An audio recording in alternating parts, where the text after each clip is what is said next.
कल जिस तरह रचिन रविंद्रा के गेंद लगी कैच लेते हुए, उस वक्त तो खून निकल रहा था उनकी पेशानी से। कुछ ने समझा कि शायद आंख पर गेंद लगी, लेकिन आंख पर नहीं लगी, ऊपर उनकी आईब्रो के ऊपर लगी थी। और फिर उसके बाद उनको ले जाया गया। आज उनके हवाले से रिपोर्ट आई कि वो रिकवर कर रहे हैं, लेकिन उनके खासी जोर से गेंद लगी। बास टेस्ट क्रिकेटर्स और बाज़ लोगों की ये राय है कि लाइट्स जो थी वो इतनी सफिशिएंट नहीं थी जो ग्राउंड में आ रही थी, उसकी वजह से भी ये हुआ। उससे पहले भी आपने खुद मुझे बताया कि डैरल मिचेल जो कैच ले रहे थे वो भी उनको नजर नहीं आ रहा था। क्या कहेंगे इस हवाले से? मोस्ट डेफिनेटली ऐसा अंदाजा हो रहा है कि एक ही मैच में एक नॉर्मल कैच आ रहा है, जैसे बाउंड्री लाइन का पहले मिचेल का था, रचिन रविंद्रा का कैच से पहले की बात कर रहा हूँ। वो डैरिल मिचेल का नॉर्मल हाइट का नॉर्मल कैच उसने जैसे यूं कैच किया, मैंने उसी वक्त नोट किया टीवी के ऊपर, तो उसके एक्सप्रेशन ऐसे उसने ऐसा इशारा किया कि मुझे कोई गेंद खास नजर नहीं आया।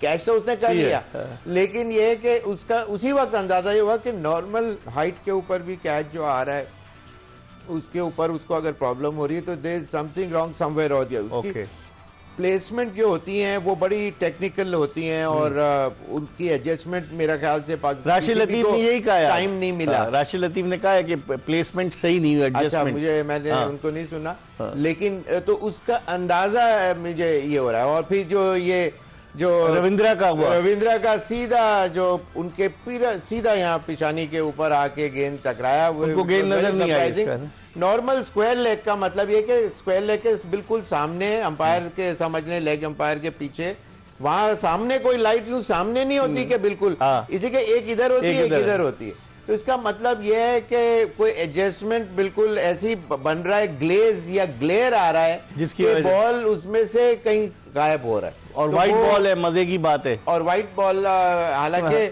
स्टैंड भी अभी वो नहीं लगे हुए हैं पीछे कि सफेद कलर का है तो सफेद स्टैंड। आप नोट करें, सब सर्दी का मौसम है, इसका मतलब ज्यादातर लोगों ने डार्क कपड़े भी पहने। ठीक है, उस पे भी देखने में मुश्किल हो सकती है। नहीं, डार्क कपड़ों में व्हाइट बॉल तो अच्छा नजर आना चाहिए, लेकिन लाइट का कोई इशू लग रहा है। शोएब मोहम्मद तो मौजूद है इस वक्त, एक कॉलर ने हमें टेलीफोन लाइन पर ज्वाइन किया। अस्सलाम वालेकुम। जी वालेकुम सलाम। जी कौन साहब, कहाँ से? जी आफ्ताब मेरा नाम है जी, मैं रावलपिंडी से बोल रहा हूँ। जी आफ्ताब साहब, क्या कहना चाहेंगे? सर कहने को कुछ रहा ही नहीं। आई मीन आपके पास इतने बड़े जबरदस्त प्लेयर बैठे हुए हैं, शोएब साहब wonderful test cricketer. Thank you sir. वो भी खैर, अभी तो आप लाइट्स की बात कर रहे थे। मैं, अगर आप बुरा ना मनाए तो मैं कल के मैच के हवाले से या पाकिस्तान टीम सिलेक्शन के हवाले से बात करना चाहूंगा। जी।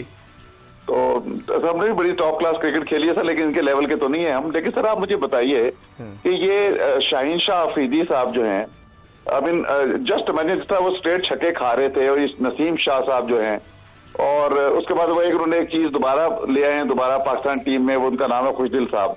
आई मीन मुझे I am distraught totally, I am surprised. There is no power hitter in this. अब वो जो Salman Ali Agha is not a power hitter, you know, let's be very honest. वो आई डोंट थिंक, अगर उसने बॉलिंग भी सही नहीं करनी, प्रॉपर उसने नहीं करनी, उसकी बॉलिंग पे तो बहुत पिटेगा वो, उसको टीम में क्यों डाला हुआ? टीम सिलेक्शन जो है, आप आवे का आवा बिगड़ा हुआ। इस टीम में सिर्फ और सिर्फ एक बंदा है जो कि प्रॉब्ली के लिए 50 ओवर मैच के लिए या पावर हिटिंग के लिए, बल्कि दूसरा रिजवान को कर लें आप, who is fit in the team, they all are misfit.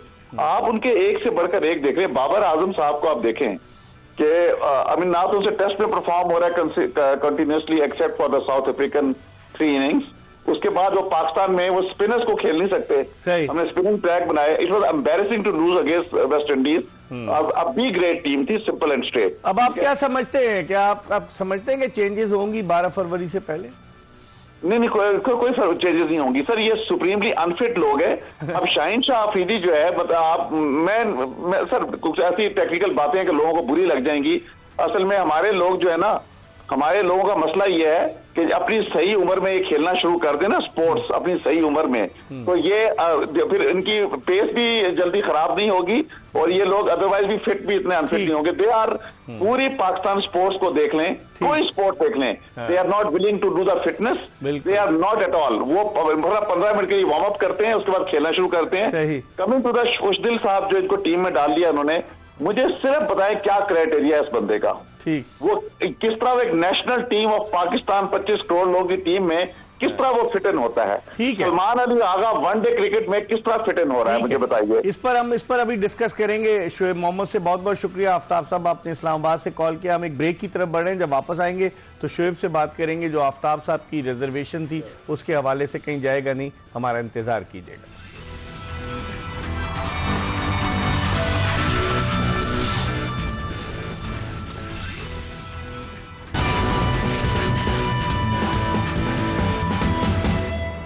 Break के बाद एक मरतबा फिर पाकिस्तान के former test opener, former selector Shoaib Mohammad के साथ आपको शो में खुशामदीद कहते हैं। शोएब, एक चीज़ जो आपने पैकेज में देखी, क्या रिव्यू के मामले में पाकिस्तान को क्या हो गया है? बॉलिंग में भी हमने रिव्यू लिए, वो अनसक्सेसफुल। बैटिंग में भी हमने रिव्यू लिए। फ़खर जमान का बिल्कुल प्लम आउट था, वो फिर भी रिव्यू लिया। रिजवान ने रिव्यू लिया, चांस लिया, लेकिन फिर रिव्यू के मामले में हमारे साथ क्या प्रॉब्लम है? ये आज की बात नहीं है। हाँ।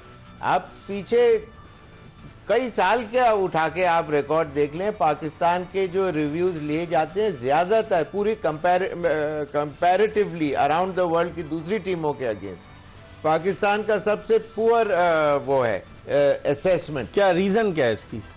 वो इस वजह से कि जो वो बॉलर तो यही समझेगा ये आउट है, चाहे वो तो इतना कप्तान ले लेता है, कप्तान इतनी दूर बॉल होती है वो ले कप्तान कन्विंस होता है क्या? दूसरे कीपर को इनपुट अपना, वो तो कीपर कप्तान है आपका। और खास तौर पे कल जिस तरह 2 रिव्यू लिए गए हैं, प्लम लेग बिफोर था, क्या कहते हैं, फखर और इवन रिजवान, उसके ऊपर तो नॉन स्ट्राइकर के ऊपर है ना कि भाई वो बताए कि जी ये बहुत प्लम आउट था, आप बाकी आपकी मर्जी है। सीनियर प्लेयर है मिसाल के तौर पे कोई, तो वो अपना असेसमेंट तो करेक्ट दे सकता है ना, वो भी अंपायर के ही एंगल से। ये देखें शोएब, ये रिजवान का गेंद एकदम आगे पड़ी थी, रिजवान ने गलत खेला उसको, बैकफुट के ऊपर आके बहुत ही ऑर्डिनरी शॉट से उन्होंने खेलते हुए नजर आया। I am very surprise. और उसपे उनको गेंद लगी, और एक फखर का भी इसी तरह लगा। तो अंपायर नॉन स्ट्राइकर वाले बैट्समैन को चाहिए था। ये देखें, आपने देखा कि फखर का बिल्कुल डेड प्लम लगा हुआ है, यानी कोई भी बच्चा भी आउट दे दे, तो उसके ऊपर भी रिव्यू लेने के लिए एक जाया हुआ ना। हाँ। हो सकता है पीछे कोई बैट्समैन आके चल जाता, दोनों जाया हो गए हमारे, तो दोनों जाया हो गए। तो ये कौन सा सर्टिफिकेशन लेते हमारे हैं? प्रोड्यूसर साहब ने अब लगाया फखर जमान का, दोबारा से बात करें। वापस दिखा रहे।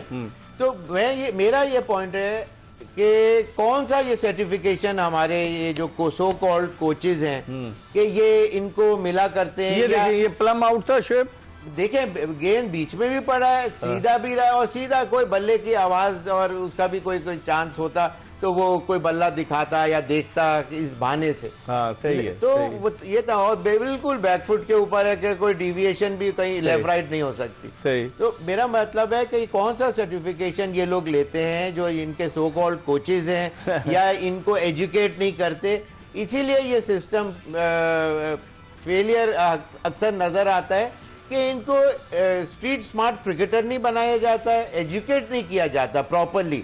हर प्लेयर जो है टीम का जो है उसको ये तमाम चीजें सिखानी चाहिए। खुशदिल शाह की कल मैंने काफी इसके ऊपर असेसमेंट बताई थी अपनी कि फ्लैट फुटेड बॉलिंग करता है, फ्लैट यहाँ के ऑर्डिनरी बैट्समैन जो है हमारे डोमेस्टिक क्रिकेट में वो विकेट ले भी लेता होगा या कोई कम रन देता होगा। सीधा सीधा आके अगर आप फ्लैट पंजे के ऊपर नहीं आएंगे, वेरिएशन नहीं लाएंगे, लूप नहीं लाएंगे या वैरायटी, लेकिन रिजवान तो कहते हैं हमें लेफ्ट आर्म स्पिनर वो अच्छा है हमारे लिए। देखिए मैंने यूं आके हाथ घुमाई तो मैं भी लेफ्ट आर्म स्पिनर कहलाऊंगा, लेकिन मेरे बॉल में वो वैरायटी है, बाइट है, पंच है, निब है, कट है, या टर्न हो रहा है नहीं हो रहा, ये भी तो तमाम चीजें ये कौन देखेगा। तो जबरदस्ती अगर किसी प्लेयर को डालना है तो मैं भी शुरू कर। आप समझते हैं कि पार्ट टाइम बॉलर्स, हमने पार्ट टाइम बॉलर्स पे इनिसार किया ना। हारिस रऊफ बेचारा वो अनफिट होके चला गया, 2 ही मेन बॉलर थे, बाकी पार्ट टाइमर्स थे ना। सलमान अली आगा और खुशदिल शाह और अबरार के ओवर्स पूरे हो गए थे। नहीं बिल्कुल सही बात है आप, लेकिन इस तरह के जो बॉलर होते हैं वो 1-2 ओवर के लिए यूजफुल होते हैं कि वो बैट्समैन सोचता है कि ये क्या करेगा, उसके अंदर पहले ओवर में उसके ऊपर या तो चौका छक्के का चांस लेता है, उसमें बाज दफा जैसे मेरी 10 विकेटें हैं शायद वनडे मैचेस के अंदर। अच्छा। 3 दफा विव रिचर्ड्स आउट है। पहले ओवर में इत्तेफाक की बात है, कुदरत की बात है कि विकेट मिली, तो और भी एलन लैम और स्टीव वॉ इस किस्म की विकेटें मिली। तो बात यह है कि आपको गैम्बल बाज दफा करना पड़ता है, गैम्बल के लिए सही है, लेकिन नॉट फॉर 8 ओवर। 13 ओवर्स कराए उन्होंने टोटल, खुशदिल शाह और सलमान अली आगा ने। तो यही मेरा मतलब है कि ये आपको एक तो team selection as a bowler batsman लेना था, वेल एंड गुड, फाइन, लेकिन आप एज एन ऑलराउंडर ले रहे हैं फॉर 8 और 10 ओवर्स, वो बात गलत है। आपको एक बॉलर की कमी तो आपको ऑलवेज महसूस होनी ही थी। उनके